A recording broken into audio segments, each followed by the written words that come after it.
টি-20 বিশ্বকাপ কভার করতে ওয়েস্ট ইন্ডিজে আছেন সহকর্মী আব্দুল্লাহ হিরা, সরাসরি যুক্ত হচ্ছেন তিনি। আব্দুল্লাহ হিরা নিশ্চয়ই শুনতে পাচ্ছেন আমাকে। একটা আশ্চর্যজনক হলেও সত্যি যে টি-20 বিশ্বকাপে এখনও পর্যন্ত সেরা 5 ব্যাটারের মধ্যে নেই কোনো ভারতীয় ব্যাটসম্যানের নাম। বোলারের মধ্যে সেরা 5 বোলারের মধ্যে তানজিম সাকিবের নাম আছে, কিন্তু ভারতীয় কোনো বোলারের নাম নেই। অর্থাৎ টিম গেম দিয়েই ইন্ডিয়া দুর্বার গতিতে এগিয়ে চলছে। সেই দলটার বিপক্ষে অস্ট্রেলিয়ার অনেকটাই মাস্ট উইন ম্যাচ। আবার এই ম্যাচকে ঘিরে বাংলাদেশের আশাও টিকে থাকছে, এরকম বলা যাচ্ছে আর কি। সব মিলিয়ে কোন দলকে এগিয়ে রাখবেন এবং কতটা উন্মাদনা দেখছেন?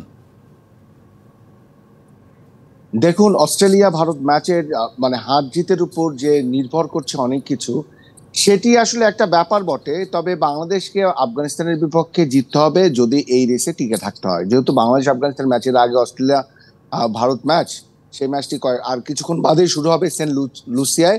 আমি একটু বলে রাখি স্থানীয় আবহাওয়া, আমি এখন অ্যান্টিগাতে আছি। অ্যান্টিগা, সেন্ট লুসিয়া এবং সেন্ট ভিনসেন্টের আবহাওয়া কিন্তু কাছাকাছি এবং এই মুহূর্তে একদম মেঘলা আবহাওয়া।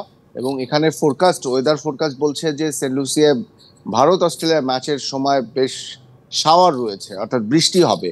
তো সেই জায়গায় এই ম্যাচটা মাঠে গড়াবে বা কমপ্লিট হবে কিনা এই নিয়ে একটা শঙ্কা আছে। সেই শঙ্কা থেকেই বলতে চাই যে এই শঙ্কা যদি থাকে এবং শেষ পর্যন্ত হয় ম্যাচটা মাঠে না গড়ায়, অর্থাৎ পয়েন্ট ভাগাভাগি হয়, তাহলে কিন্তু বাংলাদেশের জন্য আফগানিস্তান ম্যাচে জিতলেও কোনো চান্স থাকবে না। অর্থাৎ আফগানিস্তানের অনেক চান্স থাকবে, আফগানিস্তান জিতলে কোয়ালিফাই করবে সেমিফাইনালে। সেই কারণেই বলা হয়েছে প্রতিবেদনে যে সহজ সমীকরণ আফগানিস্তানের জন্য আছে, যে আফগানিস্তানকে জিততে হবে। এখন যেটা হয়েছে যে ভারত কতটা এই ম্যাচে ফেভারিট থাকবে বা অস্ট্রেলিয়া অবশ্যই চাপে থাকবে। আর অস্ট্রেলিয়া এত পেশাদার দল, চাপ নিয়ে খেলতে তারা ভালোবাসে এবং বহুবার চাপ নিয়ে খেলে তারা সহজেই চাপ উত্তরণে মানে তারা কামিয়াব হয়েছে, এটা আমরা দেখেছি। তো সেই ম্যাচটি মাঠে গড়ালে সম্ভবত একটা ভালো ম্যাচ হতে পারে, তবে বৃষ্টি বাধায় কি দাঁড়ায় সেটা দেখতে হবে।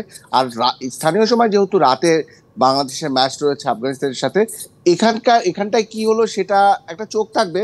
কিন্তু আফগানিস্তানের সঙ্গে বাংলাদেশের যে স্মৃতি, বিশ্বকাপে আফগানিস্তানের সঙ্গে একবারে দেখা হয়েছিল 2014 সালে বাংলাদেশে ঢাকায়, সেই ম্যাচের পর আর দেখা হয়নি। এবার দ্বিতীয় ম্যাচ বিশ্বকাপে খেলতে যাচ্ছে টি-20 বিশ্বকাপে, সেখানে কিন্তু বাংলাদেশের টার্গেটই থাকবে যে বাংলাদেশ যাতে জেতে। মানে এমনিতেই সুপার 8-এ কোনো জয় নেই, 2টা ম্যাচ বড় দলের সাথে হেরে কোণঠাসা অবস্থা। তো বাংলাদেশ চাইবে এই ম্যাচ জিতে বাংলাদেশের একটা মানে এন্ডিংটা ওয়েল করতে। তারপরে যদি সমীকরণের একটা প্লাস পয়েন্ট থাকে, সেখানে তো বাড়তি একটা সুবিধা পাবে বাংলাদেশ।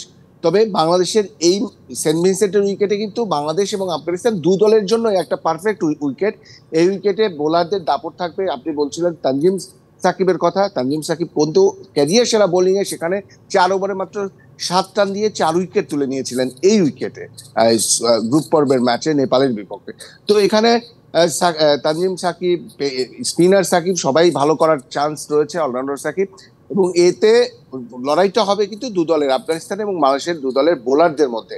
পাশাপাশি ব্যাটসম্যানরা যতটুকু করতে পারবে সেটাই কিন্তু বাড়তি এগিয়ে রাখবে দলকে। যেমন অস্ট্রেলিয়ার বিপক্ষে আফগানিস্তান করেছে, মানে এগিয়ে ছিল। হ্যাঁ, এটাই হলো ব্যাপার, যে স্কোর এগিয়ে থাকার কারণে কিন্তু আফগানিস্তান শেষ মুহূর্তে অস্ট্রেলিয়ার বিপক্ষে জিতলো। পাপন। ধন্যবাদ আব্দুল্লাহ হিরা।